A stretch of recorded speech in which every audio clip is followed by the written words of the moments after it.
Hey everybody, this is Alex Merced from alexmercedcoder.com, and you're listening to Web Development 101. And what I want to do today was just talk about like finding jobs in tech.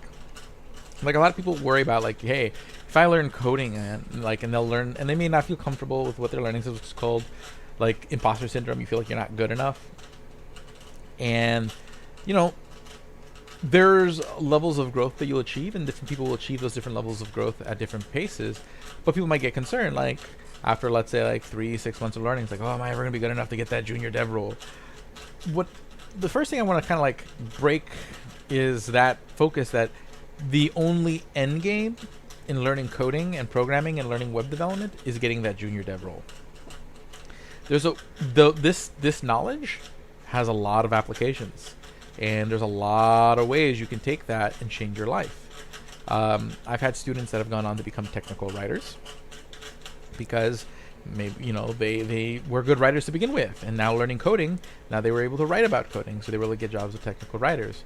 There are people who have a lot of managerial experience, and then were able to go on and work as project managers because they were able to take that managerial experience and mix it with their now understanding of the application building process. So while they weren't building applications themselves, they acted as sort of a manager of communication between different teams. And then there's like a host of different types of marketing roles. So again, if you're at a level where you're kind of comfortable with HTML, CSS, but you're still kind of like wrapping your head around JavaScript, who knows? Maybe you get a job somewhere where you are putting together like marketing emails for a company and helping them on their marketing side. Like there are specialized database roles, specialized backend roles, front end roles. There's freelance. There's education, jobs and staff training. Like there's all sorts of different roles that suddenly become within the realm of possibility the minute you learn how to develop web applications. And at the end of the day, really developing web applications just really means developing applications nowadays, because it's just about everything's the web. Everything is now developed as a web. We use most of our software now through the browser. And even now with progressive web applications, more and more so, mobile is just becoming an extension of web. Especially with technology like Flutter, progressive web applications, these technologies really kind of shadow the line. And then we take a look at Electron with desktop apps, like the lines between these different categories of applications. So at the end of the day, like knowing you are just a developer. So learning development can open a lot of doors. And then the other thing is that you have to find the other thing to shatter is like you have to find a job in the technologies that you learn. Most companies will care less that you know a particular thing than how quick you are at figuring things out or learning things. So they'll oftentimes give you a coding test in a language that you're comfortable with, because they're more cared about how you think than the specific tools that you currently use, because you can always learn how to use tools if you know how to think programmatically, how to kind of take a look. It's like the issues being able to take a problem, break it down, understand how to take have a vision of a solution, and then being able to translate that using your tools. Like that is like the real skill. Okay, you can swap the tools in and out with enough, after some time. Like, someone asks me to do something in one language, I just do it. I know how I would do it in a language, and then I just find the sort of equivalent syntax in the other language, and I move forward. Every language has its quirks, but at the end of the day, like that's essentially like the thought process. Like the solution doesn't necessarily change. Okay, it's just kind of getting over some of the syntactical hurdles. So applying for jobs, especially for like niche languages and frameworks, can be a really good way to kind of edge your way into the door. For example, like when I applied for my first role, I got it using GraphQL, because GraphQL is still kind of a new thing, and there weren't many developers. And the thing is that senior developers, they oftentimes do not want to like use new technologies because they already have the thing that they're good at, and they can get the jobs in that thing because they are senior developers. It's like, why would I want to go backwards when I'm already well established here?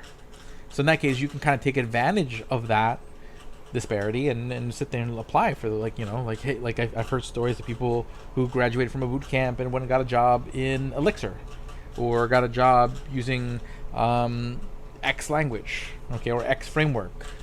Okay, so who knows? Maybe your job might be a job that uses Svelte or Solid.js. There may not be many places that do use these things, but hey, you applied for the one place that does, and since no one else applied, you got the job. Okay? There's also the whole world of freelance, and again, learning things like Jamstack are going to give you, and just kind of thinking and learning like some basic business skills, like far as like, marketing and accounting, to kind of appreciate like how, if you did meet a potential client one day, how would you handle that, is also of benefit. But the point is, like, there's lots of ways you can make money. You can do podcasts like I do, and YouTube videos, and those have routes of monetization. And honestly, what you should do at the end of the day is a little bit of all of the above. Okay, because doing, for me, YouTube, podcasting, blogging, all that helps me build my brand, helps people become aware of me. It may eventually become a revenue stream for me, but more so it helps me find revenue streams and finding clients, which was never my intention to begin with. It just kind of happened. But also helped me build my reputation. That's allowed me to have all the doors have open up, and that should sort of, again, be your focus. Put yourself out there, but again, don't close the door to sort of what is the possible next role for you, and think about like what skills you already have, especially if you're transitioning from another career. What role takes what you previously knew and mixes what you're learning that gives you an edge, because you now have the knowledge of two industries. So if you were a scientist who's now learning development, well, maybe there are jobs within the scientific community, and I'm sure there are, that mixes your new development skills with your scientific knowledge. Or if you were, before, like, let's say a movie producer, okay, you offer a unique combination of knowledge of one industry with a knowledge of application building that's going to make you a value to building applications of that type. So look there, because you have an added value there. So take a look at your entire set of knowledge and think about, like, where do I add value? And you'll see that, like, you'll find like the place for you. So I just wanted to kind of like reflect on that. But that's all I have for today. You guys have a great day. This is Alex Merced. I've been putting a lot of videos over there on YouTube and blog posts over there at you can find it all over there at my website, alexmercedcoder.com. And you can find a lot of new recent Python tutorials, like Python Flask, Python testing, Ruby testing, all sorts of cool stuff. So you can go and a lot of new React stuff too. So just go check that out on my YouTube channel. But overall, have a great day, and I'll see y'all later.